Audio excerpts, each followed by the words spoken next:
Hi all.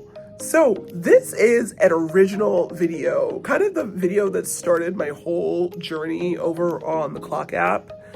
Uh, and I've been asked by one of my followers to put it up here. So I apologize for the quality of the content. My content quality has improved over the past year or the past few months or so, but here is my original video, which is called The Cancellation of Taylor Swift, which is in reference to Taylor Swift's cancellation in 2016 and sort of the events leading up to Snakegate. Because the way it's been retold, it's been all about, Kim K and Kanye, being terrible people. But really, it was one of those things that was built up over a long period of time.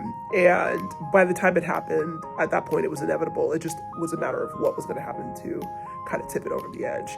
And, I think it's important to take a look at this and think about the parallels to what she's going through right now, and if we could see something similar happening in this moment. But without further ado, please enjoy my original Cancellation of Taylor Swift series. I put both videos together in one video, so I hope you guys enjoy. Bye! Okay, I'm gonna be very brave. I'm gonna make a TikTok that I've been threatening to make for a long time. I am going to explain to everybody, the younger generation, why in 2016 Taylor Swift's cancellation was coming. That this was karmic retribution that was years in the making. And I've done my research, I've pulled some receipts, and I've got the timeline to prove it. I think that this is going to be 2 parts long, okay? So let's get started. Okay, it all starts with September 2009, okay, when Kanye interrupted Taylor at the VMAs, right? The whole "I'm gonna let you finish" thing, right? Like, in this moment, like, Kanye, like, literally, Barack Obama called Kanye West a jackass.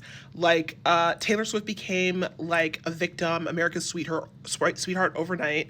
Like, Kanye West was universally condemned for this moment, and it was a total disaster. But it did actually make her way more publicly visible. I will tell you that me, myself, and I didn't know about Taylor Swift or didn't know about Fearless or Debut until this happened. That's when I became like more aware of her music. So I think that that's important to say, okay? It's not shade, it's just the truth. I want to like set the stage for what was going on in pop culture at the time. So 1989 drops in 2014, I believe is like in October or something like that. And 1989 was a smash. At this time in culture, we still had, like, the internet was rising, but we still had the monoculture. And 1989 was ubiquitous. It was everywhere, and Taylor Swift was everywhere. You know what I mean? She was at the height of her powers. She was like super important in pop culture. And the other thing that is important to note about this time is that her label was actually against her pivoting towards pop, right? But she is the one who demanded that she pivot towards pop, and it turned into a smash hit, right? And I picked this Rolling Stone cover to pick because I still remember reading this interview. The thing that struck me the most about this interview was the way it ended. She was talking about the way that people come and hound her at Central Park or something. You could really feel in the interview how aware she was of her power and how much she got off on it. So there was this sense of her being power hungry and obsessed with control that was very real at the time. And I feel like you can't talk about the downfall of Taylor Swift without talking about Katy Perry. So I know Katy Perry's having a down moment right now, but Katy Perry was a pop juggernaut at that time, okay? Teenage Dream was one of the biggest albums. It was a generational smash, There was hit after hit after hit off the album. She was everywhere, And honestly, I think that Taylor Swift, kind of was envious of her career. Initially, they were friendly, or at least they seemed to be friends. But then Katy Perry started dating John Mayer, okay? And as many people know, Taylor Swift was rumored to date John Mayer in 2012 and supposedly wrote Dear John about him, although that is factually disputed or whatever. But there was a real sense that the Katy Perry feud, because at one point or another, somewhere in 2013, 2014, their relationship broke down and it became all out war, okay? And Taylor Swift started behind the scenes. The rumors are that she went behind the scenes and was campaigning against Katy, basically getting her disinvited to parties, basically saying, if you have her in the studio, I won't work here anymore. If you work with this producer, I won't work with them anymore. That kind of thing, like weaponizing her power like against her in a big way. The rumor was that it was about like what the company line was that, oh, Katy Perry stole her dancers or something like that, which is like kind of ridiculous, and nobody believed it. Like honestly, nobody believed it. People really felt that it was about this. It was about the fact that Katy was dating John Mayer and that Taylor was jealous, okay? And like that really kind of painted more of a picture of Taylor as like a vindictive, jealous, like malicious woman, okay? So this is just like, you have to understand the narrative is building in people's minds, right? And the whole thing about her going behind Katy, like, undermining Katy, that was a rumor that was well known at the time, okay? That wasn't a secret. People knew that. So the next thing that happened is that Taylor Swift started with this whole like squad goals like narrative thing, right? She rolls out with the 1989 music video, and she has like the most random people in the video, to be honest. She has like Marissa Hagee from SVU. She has Ellen Pompeo from like Grey's Anatomy. She has Zendaya. She has Gigi Hadid. She has like the Haim sisters, I believe. And Selena Gomez was her like opposition, who notably is brunette. So it's kind of like, it was almost like her assembling her Avengers in order to like destroy Katy Perry. You know what I mean? And here is a still from the actual music video. Like literally, like this was the imagery here. You know what I mean? So it's like, you really couldn't say that there wasn't like malicious intent here. Like, you know what I mean? It really, like, people like Bad But Blood was a smash hit, but it really, once again, furthered the narrative that she was like vindictive and petty and jealous and malicious, okay? So people, even though people loved the song, they had that narrative about her in her head, and you got to keep that in mind. The other thing that she was doing, or like overdoing with this whole like squad goals thing, is that during the 1989 tour, which went on for like a year and a half or something like that, every single night she would parade out like the most random guesses. This is the night where she paraded out Gigi Hadid, Karlie Kloss, and actually Lena Dunham. And Lena Dunham actually said that this performance like made her feel like really bad about herself, because she was like next to all these like really skinny, tall, like blonde women. And it really felt like Taylor Swift was like living out her like popular girl fantasy, because like Taylor Swift was always like, she was like never necessarily like popular in school. She was always like nerdy and kind of like into music, and it felt like this was like her moment to like live out that fantasy, and she was like doing it to the most of her ability. It was like a bit insane, and it was a bit much. Again, this like initially the whole 1989 tour guest thing was like kind of fun to see, but after a while it got increasingly more random, and it became like way too much, okay? The other thing that she was doing that was annoying the fuck out of people, to be honest, was these 4th of July parties she was having. Once again, she was like pushing the squad, right? So here you see like Blake Lively, Uba, and then you see Carla Delevingne, and like all these like random people, and it was like she was doing it at like her house in Rhode Island, that house that belongs to like Marissa, used to belong to Rebecca Harkness, as we found, of Folklore fame, you know? So yeah, that was also like really grating. It just felt like very like try hard, like trying to be popular girl, you know what I mean? So like, again, this narrative keeps building and building and building, and this is accumulating over the course of the 1989 time, you know, over the course of like 2 years. And this is when Taylor Swift really got into some shit and started actually really pissing people off. And most importantly, at the time, like Black Twitter, like ran culture, like started pissing off Black Twitter. Okay. So what happened at the VMAs in summer of 2015 was that Nicki Minaj, like I think she got snubbed for Video of the Year for Anaconda. And she said something along the lines of, okay, I didn't pull the exact tweet, but basically Nicki's like tweeting about how like Anaconda didn't get nominated, and she said something along the lines of, if Anaconda might have been celebrated if it had like skinny white bodies, like skinny pretty white bodies or something like that. And Taylor Swift takes like personal offense to that. She's like, I've done nothing but love and support you, Nicki. It's unlike you to pit women against each other. Maybe one of the men took your slot. It was so annoying, girl. It was annoying. And Nicki's like, I'm not talking about you, girl. Like, I don't know what you're talking about. I'm not talking about you. And it turns into like a back and forth, and eventually Taylor Swift apologizes. But guess who puts her mouth in this whole thing, okay? Guess who puts her mouth in this whole thing? None other than Miss Katy Perry. She literally says, finding it ironic to parade pitting women against each other argument about as one unmeasurably capitalizes on the takedown of a woman. Yo, okay? Yo, that tweet, July 22nd, 2025, or 2015, girl. Ugh. And this is already after Katy Perry also had tweeted like a few months earlier that beware of Regina George's sheep's clothing, and then later confirmed that that was about Taylor Swift, okay? So once again, now she's got the Barbs pissed off, okay? And the Barbs have always been an entity. And at the time, I was a Barb too. I was mad, okay? So the last chapter before the cancellation was Sealed Her Fate is coming next, okay? So it's the Grammys. So on February 11th, Kanye premieres a song Famous where he says, I feel like me and Taylor might still have sex. Why? I made that bitch famous, right? You know, everybody knows the song, whatever. Or maybe people don't. But anyway, that's what the song said, okay? And on February 14th, the song drops on Tidal, right? So everybody's heard the song. The lyrics go instantly viral. On February 15th, Taylor Swift wins Album of the Year at the Grammys, and she gives the most insane speech, guys. She's like, don't ever let if anyone tries to take credit for your fame. And this is what she looked like. I'm not even kidding. She looked like angry, hungry, bitter, vindictive. She's like, then you know that you did this. It was nuts. It was crazy, girl. And it landed so poorly, okay? It clearly felt like a shot at Kanye West. And people were really fed up with her. So in part 2, I'm going to talk about the summer that led up to her cancellation and all the different events that led up to it, and how she got on the wrong side of Calvin Harris, wrong side of Rihanna, and had already had Black Twitter pissed off, in addition to everything that she had already done. So please join me again for part 2. We'll be doing that soon. Okay.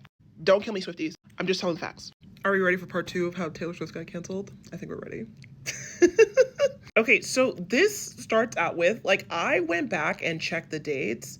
This lady had an incredibly messy summer of 2016, and I'm gonna go through it, like, beat by beat, but I will tell you the dates so you guys can, like, really get a sense of, like, the sequence of everything that happened leading up to Snakegate, okay? So, first things first, around May 16th, Taylor Swift is like photographed. She was like hosting the Met Gala, and at that time it was like Bleachella, as people call it. She was there was a video of her taken like dancing with like Tom Hiddleston. Reportedly, she also met Joel Alwyn that night, but that's another part of the lore, whatever. But subsequently, she starts like being photographed all over the place, like making out with him and all this kind of stuff. And nobody knows whether or not she's still with Calvin Harris or not. It's not clear that they've broken up. That had never been announced or anything. Okay.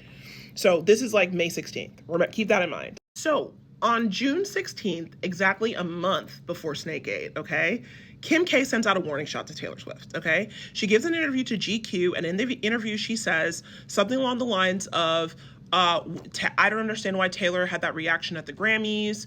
Kanye had called her and she approved the lyrics, so I don't understand why she's reacting that way. So she essentially sends out an olive branch, like, for Taylor to, like, call her and, like, clear it up. Taylor does not take that olive branch. She does not take it, okay? Instead, she throws another 4th of July party that irritates everybody, and then Tom Hiddleston shows up in his infamous I Heart TS tank top or wife beater or whatever it is. And everybody's like, what is wrong with this girl? Once again, we are deep in the overexposure, okay? We are deep into the overexposure. People are very frustrated with her. This 1989 era has been going on for now 2 years straight. So it was like definitely what the kids call these days like Tay negativity. Like, this was definitely a time where people were very down on her and they were very, very irritated with her. Next, on July 13th or so, okay, like around July 13th, it comes out, Taylor Swift's team leaks that she actually wrote This Is What You Came For. And this is in response to an interview that Calvin Harris did saying that, oh, I would never work with Taylor Swift. Like, like, I don't know, our music taste is like very different. Like, he had done the interview like maybe a couple months before this, okay? So it leaks that like one of his like biggest smashes, like Taylor Swift was like the writer, okay?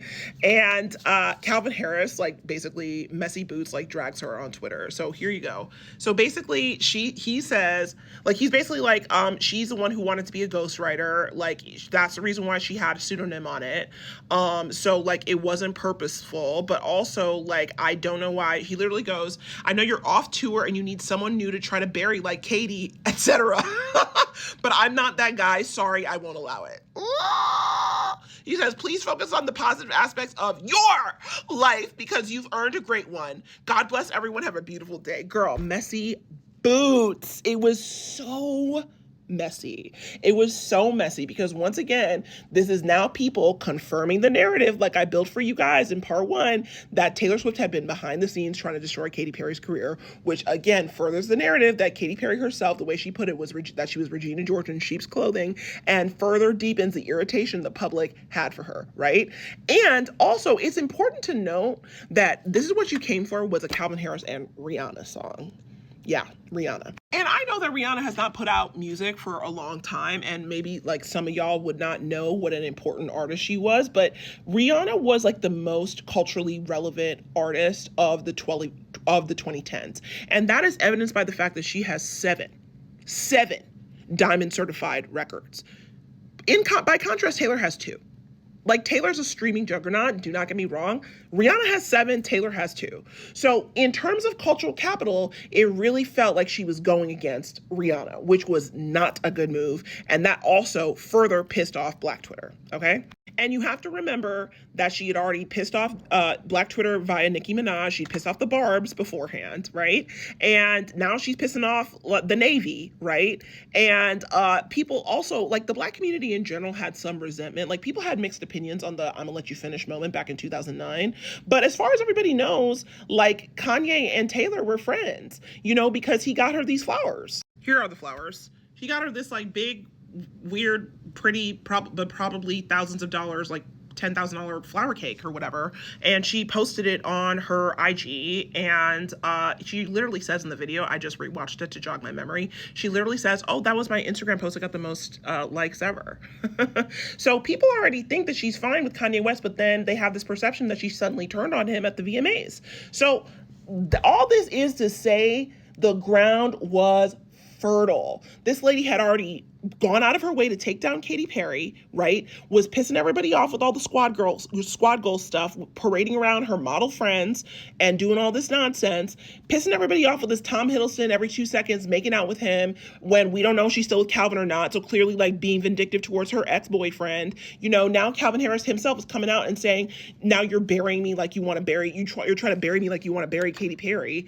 Okay. And then on top of it, it's like everybody's mad that she's like going against Rihanna. And then there's already this sense like what was a reversal on Kanye West, because, like, you know, I thought that they had made up, you know what I mean? So the ground was set. And you have to remember, this Calvin Harris thing happened on July 13th. July 13th. Remember that date. Look at the date on this. July 17th, 2016. So literally 4 days later. 4 days later, Kim tweets this. Wait, it's legit National Snake Day. They have holidays for everybody. I mean, everything these days. Yo. And then what happens, right? Kim K had waited for her episode of the Keeping Up with Kardashians to be edited and be ready to film, and she specifically timed the episode to be released on National Snake Day. It was a masterful takedown. It was a masterful takedown. And you have to understand, at this time in culture, Kim was at like the height of her cultural relevance and cultural impact. Like, honestly, especially given how much Taylor had been annoying people in the general public, Kim and Taylor were equals in terms of power. They're, in a way, I feel like they're kind of mirrors of each other. You know what I mean? Like, both, like, Taylor, like, struggled for a long time in her career, struggled with being recognized as like a legitimate musician in the music industry, and which is a real thing. I'm not just saying that was a sentiment that was held in the 2010s. Okay, that's not my opinion. Okay, but it's just a sentiment that was held. And then Kim was a struggle to be recognized as relevant or taken seriously in Hollywood, right? And so in a lot of ways, like, their energy actually does mirror each other, which is why I think this really was like karmic retribution, and what happened to her was karmic retribution. So anyway, here we go. So she tweets well, it's legit National Snake Day, and then she releases the episode of Keeping Up with the Kardashians, where she is able to go over her side of the story in explicit detail. She has a forum that Taylor Swift simply does not. She has a reality show, right? And Taylor Swift had a whole month to nip this in the bud, and I think that Kim and Chris also wanted to nip this in the bud. Like, they didn't want to have to go nuclear on her, but, you know, Taylor just let the narrative hang and didn't do anything. And who knows if they were trying to talk to her behind the scenes or anything. So we all know what happens next. They release the snippet of the phone call. And this is a screenshot of the video that Kim Kardashian showed us on Snapchat, where you clearly hear Kanye saying, hey, I want to tell you about this line I wrote about you. I feel like me and Taylor might still have sex. Why I made her famous. And you hear Taylor saying, oh, okay. Wow, it's so nice of you to call me. And I'm so glad that we talked about this because people are gonna think we have beef, but I'm gonna be like, hey, he already called me. Haha. And what does she say? She says something like, we're like totally friends, we're like totally cool. It's so considerate of you to call me, blah, blah, blah. And that's the clip that they release. And so at this point, you have to understand, like, the ground was fertile, girl. People already had the idea in their head that this girl was a snake, right? And that she was backstabbing people, that she was trying to destroy people's careers. And multiple people in the industry had said that. And she's pissed off some really major players. So at the end of the day, it was Taylor Swift was over party, and it was one of the most insane days on Twitter, honestly. I think that's what people are talking about these days. Like, most insane days on Twitter, National Snake Day was an insane day on Twitter. You had to be there. And in closing, her PR team totally bungles it. Initially, they deny that, they say, oh, well, Kanye never said that he was going to call her that bitch. But, like, that bitch is like a rapper term. Like, what are you even talking about? And also, that's not what she complained about in her Grammy speech. So nobody believed that. Nobody believed that for a second. And then she releases this nonsensical note, most importantly, that says, I would very much like to be excluded from this narrative, one that I never asked to be part of since 2009. Which everyone was like, this girl's playing victim, forget her, whatever. And that is the story of the cancellation of Taylor Swift, and how, in a lot of ways, it was karmic retribution. Honestly, I think for destroying Katy's career, because what goes around comes around. The end. Hope you enjoyed. Okay, no hate, Swifties. I'm a fan. I'm just telling you the facts. I was there. I lived through it. Okay, bye. And so ends the video that started my whole clock app career. Okay. I hope you enjoyed. I am planning, actually, I was thinking, as an inaugural episode of my upcoming podcast that has been long requested, of having the first episode be a sort of critical comparison of the themes of 2016 and now. So a revisiting of this cancellation of Taylor Swift, and also a comparison of what's going on now, and if there are parallels, if the same thing can even happen, or if she's too big to fail at this point, etc. So I think you guys can look forward to that. I think that that'll be my inaugural YouTube only video, given that the clock app is withering away. So I'm looking forward to doing that for you guys. So this was fun, and I hope you enjoyed, and we will see you again soon. Bye.